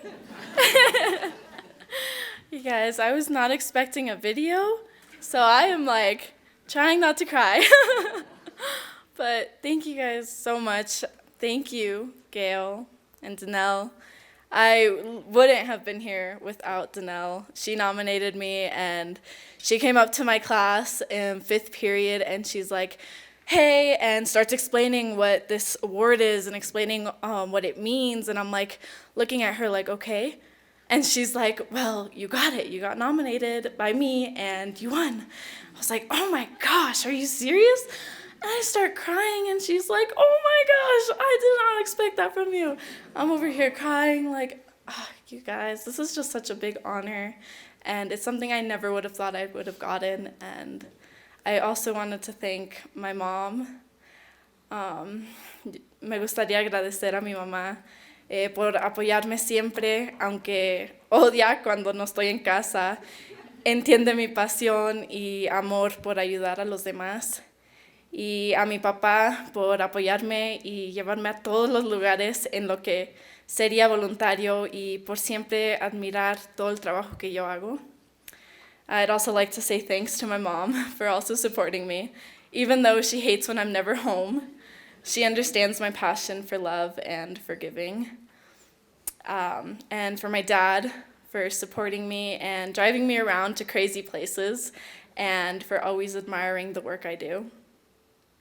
So I remember when I was in 7th grade, I went to the Rotary Youth Leadership Awards, where they taught us to unlock our potential and to turn it into action. We were doing silly leadership group activities, things like falling trust falls with strangers while we were blindfolded, but it was the kind of stuff I loved and I looked forward to a lot. And I loved being there, and I think courage is really what got me through that. And I was like being scared to do it, but just doing it anyway. And I was so inspired that when we got back, I created the Interact Club at the Summit Middle School, a club where middle school students come together to develop leadership skills while discovering the power of service above self. To me, service above self has always been like second nature.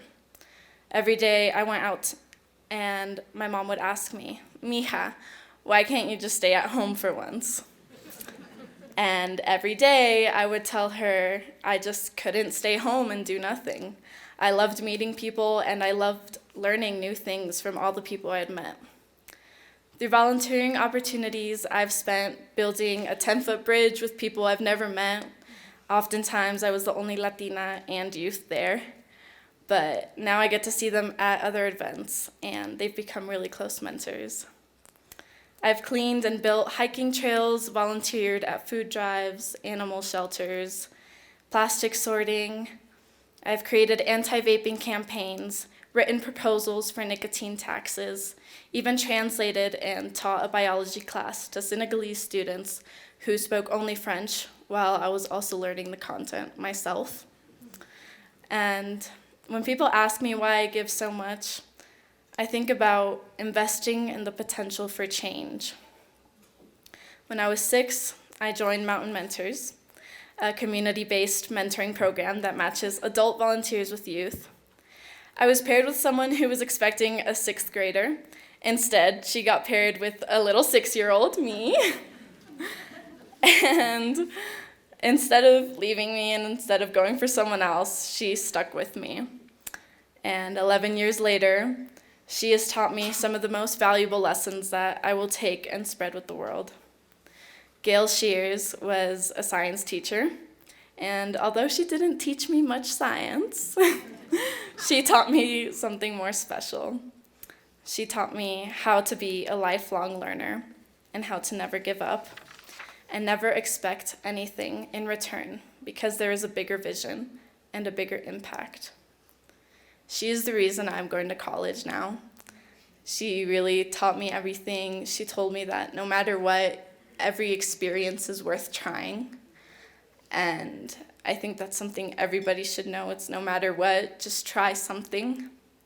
And through all the valuable lessons I carry in my life, I want you all to always remember that no matter how big or how small of an act of giving, all you need to do is start with one. Thank you.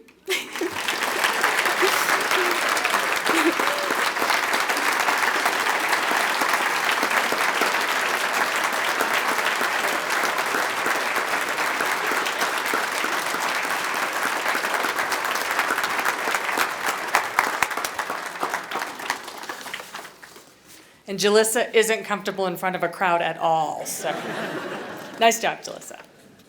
All right, next award is the David Albright Outstanding Youth Mentor, and tonight it goes to Ian McCleskey. Ian has dedicated his life work to helping young people. He was nominated by Dave Miller, the Ramey family, and past and present coworkers from the Keystone Science School. Let's learn how Ian is making a difference in the lives of people he meets. Hi, my name is Dave Miller. I'm the Executive Director of Mountaintop Explorium, and I nominated Ian McCleskey for the Youth Mentor of the Year Award. I had the opportunity to work with Ian for over 10 years while working at Keystone Science School. During that time, he's impacted the lives of well over 5,000 children.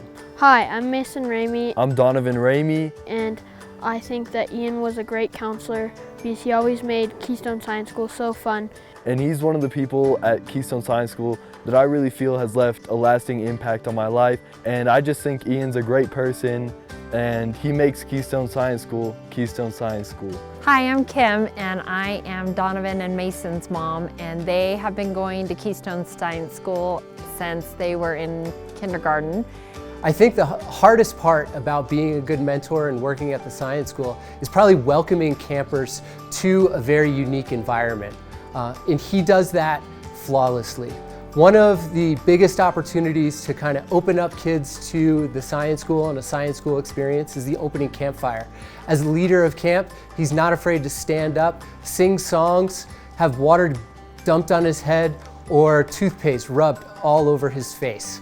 Anytime a camper can see a camp director acting silly, it's easy for them to really be who they want to be for the rest of their experience. Ian's fabulous always throughout the years, but my most memorable experience with him was when Keystone Science School one year did their annual fundraising, and they had a silent auction, and you could bid on Ian being the babysitter for the night at your house.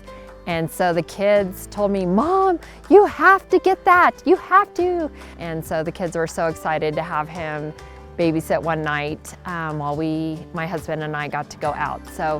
But in addition to that, he's amazing, a great leader, such a good example for the kids. And our whole family loves Ian and loves Keystone Science School, and he's such a big part of that.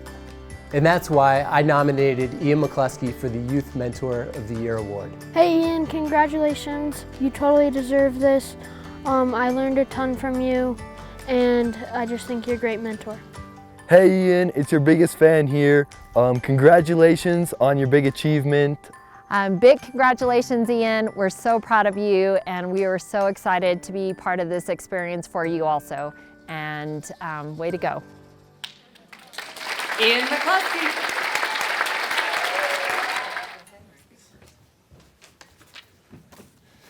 Howdy, y'all. I'm so honored to receive this award tonight. I'd like to take a moment to thank the Albright family, as well as the Summit Foundation for putting this night together and for all of the support that you give to all of our community. I'd like to thank the Ramey family and Dave Miller for their nominations. I've loved my years working with the Rameys and watching them grow up. And Dave, I've learned so much from you from all of our years together at KSS. I'd like to thank my mom, my dad, and my sister, who are all here tonight, for their unconditional love and support. And I'd also like to thank some mentors who have prepared me to be a mentor for others, and some folks who have inspired me, some of whom are also here tonight. Dave Miller, Ellen Reed, Megan Adamson, Seth Oglesby, and my first ever camp counselor, Eric Williams. Thank you. Yeah. Sue Hurian. Went to camp with their son for a very long time. And those folks taught me how to create camp magic. Camp magic is the reason that I'm here tonight, and camp magic is the reason that I work at Keystone Science School. I started at Keystone Science School in 2011 as a dedicated day camp junior counselor, and my current role is the summer programs director. And my job now is to create camp magic. Camp magic is something that I have a really tough time describing, and it's really something that has to be felt. Camp magic shows itself in lots of different ways. It might be a day camper that's making their first friend without the help of a guardian. It might be an overnight camper who's pushing themselves out of their comfort zone and summiting their first mountain. It might be one of our adventure students completing an extended backpacking trip that they never thought they'd have the capability of completing. It might be a camper wandering in the woods and feeling the chills of excitement when they're the first one to spot the hot pink gorilla. It might be that camper who was so very homesick the first few days of camp that they didn't think they could make it and stay at camp for the whole time. And then on the last day of camp, they're crying because they don't want to leave camp. The first time that I experienced camp magic was at the summer camp that I went to growing up, Rainbow Trail. I learned so much about who I was as a person. Camp showed me that I could feel confident in my own skin, I could make friends, and camp is where I became the best version of myself. And now I've spent the last 12 years at Keystone Science School chasing that same feeling and hoping to share it with others. And I'm so lucky to have a great team at Keystone Science School. Hi, guys. Who's helping me really chase that dream for ourselves and for our campers and for our students. But I believe in camp magic, and I think that camp magic is very powerful. I think camp magic will make our world a better place full of strong, independent, and creative leaders. My job at KSS is to build the space and the opportunity for our campers and our students and our staff to experience camp magic for themselves. I want kids in our program to gain independence, grit, confidence, new skills, new friendships, and lifelong memories. And I believe that everyone at some point in their lives should experience camp magic. And for a lot of us in this room and a lot of the youth in our community, it might not be at a summer camp. And that's the great thing about camp magic is it doesn't have to happen at a specific place. You don't need to have specific people. This week, I've been thinking a lot about camp magic and how to describe it. And I also really like to cook. So I try to come up with a recipe. Take it with a grain of salt. Thank you. So the ingredients for camp magic, you need 4.5 cups of encouraging words, 3 heaping spoonfuls of genuine smiles, 2 crisp high fives, fist bumps can be substituted, a handful of care and attention, a sprinkle of laughter, 4 ounces of quality time spent together, a pinch of endless patience, a touch of starry-eyed curiosity, a generous scoop of friendship, and a whole case of unwavering support. Now, what you do with those ingredients is up to you. Your flavor of Camp Magic is and should be different from mine. But I challenge you to go out and find that Camp Magic, share it with others, make space and time for the young people in our community. The small moments to you and I can mean so much to the young people trying to find their way. A little compassion and attention can truly change a life. So again, get out there, find your own Camp Magic, share it abundantly with everybody around you, and thank you so much. I'm stealing everybody's papers.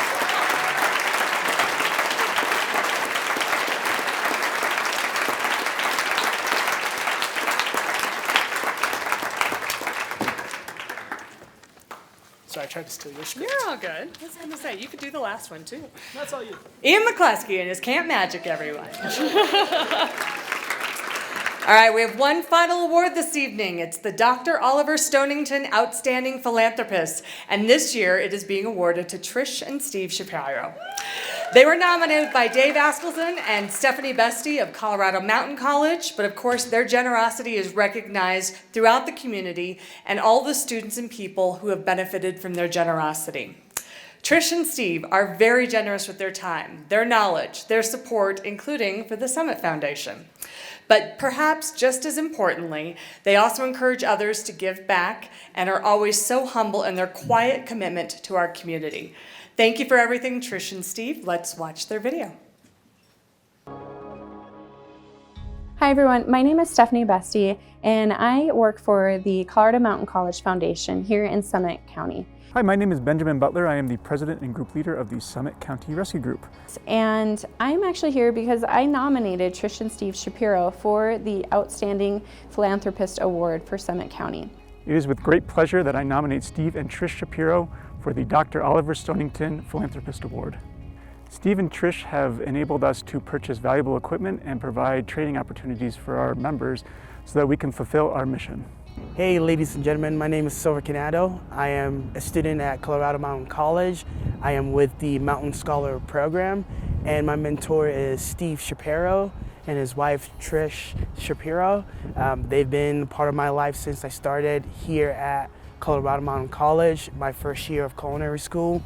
And throughout those times, Steve definitely helped me out, prioritize what's needed and what's that throughout college and helped me with tips of like getting to be a better student, having work-life balance. He's been a huge part of my life. Trish and Steve are actually very involved in Summit County in so many different ways. The first meeting Trish and I had was set aside for 10 minutes. We were gonna meet at Bluebird Market and we were gonna have a quick meeting. And turns out we were there for 2.5 hours and realized that we had a lot to talk about. What was going on at CMC, what we were doing to fill in the gaps in Summit County. And the reality is Trish is actually on our CMC Foundation board, so we had a lot to catch up on. Trish has been a huge part of my life also throughout the years that Steve had become my mentor. I kind of see her as my grandmother in a sense because she's always there, always encouraging me to do better. I actually worked with Steve's Mountain Scholar student. I knew him for several years. I watched that student grow into the person he is today and now pursuing and almost finishing his bachelor's degree. You know, when I was about to graduate culinary school, he talked to me, he's like, are you gonna get a bachelor's degree? And I was like, nah, I don't wanna do any more school. But after multiple conversations with Steve, I realized it'll be something good to have in my back pocket. He helped me sign up for a scholarship, and throughout that, I've been able to get myself through a bachelor's degree. This coming up May, I'll be graduating, which I'm very excited about. So with Trish being on our board and Steve being a huge component to our Mountain Scholars program, I've watched both of them be an incredible impact. We're actually standing outside of the Trish and Steve Shapiro classroom and nursing skills lab. Every student in the nursing cohort this year also want to tell you thank you. Thank you for everything you do. Hey Trish and Steve, thank you for everything that you've been doing in my life in the last 6 years, being a huge influence, and congratulations on winning this award. Trish and Steve, thank you so much for everything that you do for Summit County, our community, education, and everything else that you were involved in. Trish and Steve Shapiro, everyone. We're going to try to do this tag team. We'll see how well it works. I'll be on this side. Good evening. Well, first of all, thanks everybody for coming here tonight. And it's obviously been a great slate of recipients tonight, and it always fills me up with the joy of living in this county and all that it has to offer. Thank you, of course, to the Summit Foundation for putting this on. They've been a backbone of philanthropy in the county for many years. And, you know, I've been on that board for about 10 years now. And I see how the sausage is made, and it doesn't bother me a bit.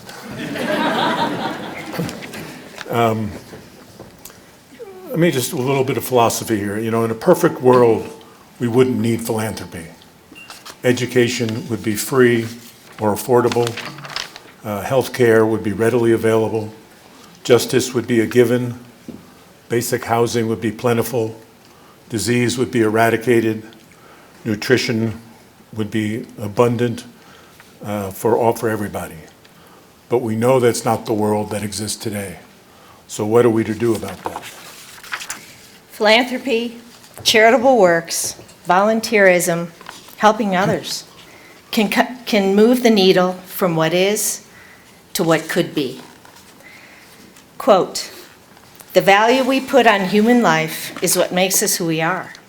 It strengthens us and awakens our humanity, and it hopefully moves us to action," end quote.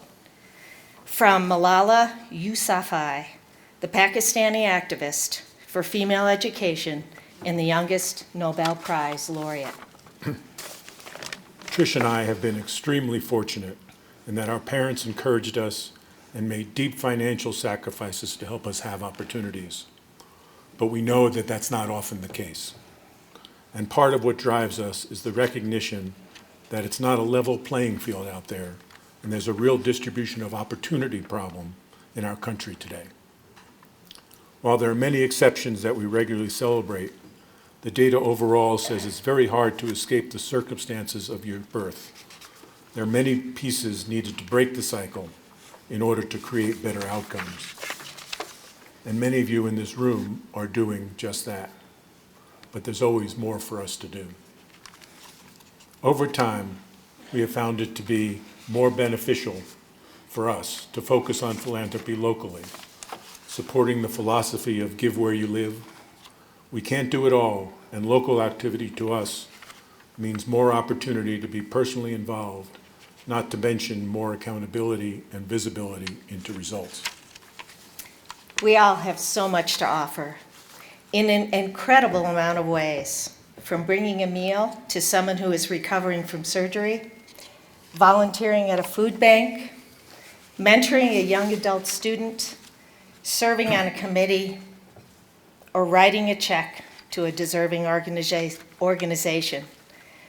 Whether it's a duck, a dollar, a dinner, a donor advised, or a dollop of love, every action has impact, and no action goes unnoticed.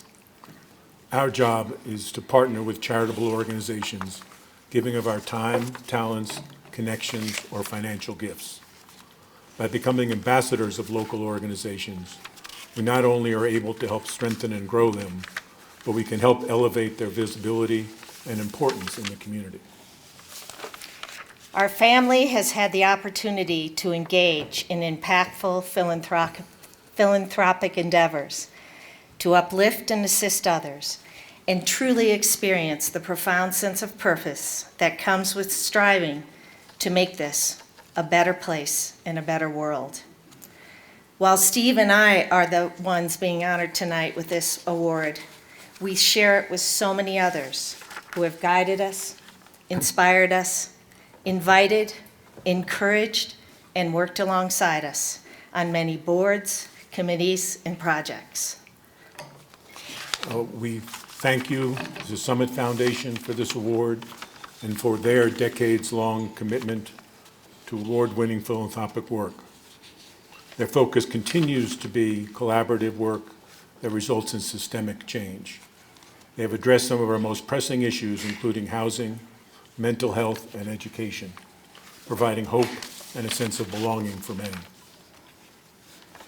If I may, I'd like to close with a memory of my father, sitting at the dining room table, writing $10 checks to dozens of charities he felt strongly about supporting, but with limited financial resources. He would say to my seven siblings and me, do what you can. It's not about how much you write on the check, but how much you carry in your heart. My father's words, with my mother's support, have been a guiding light throughout my life. Thank you, and God bless you all.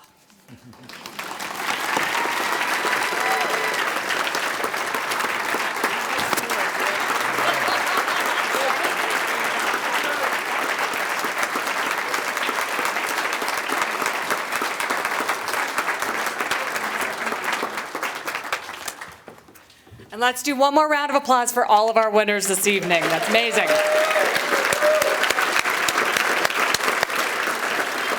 Hopefully you have been inspired. Hopefully this is your feel-good moment of the season. We would like to ask all of the award winners to come back up with their awards so we can do a group photo at the end of the night. Everybody else, thank you so much for coming and have a wonderful evening. Thank you.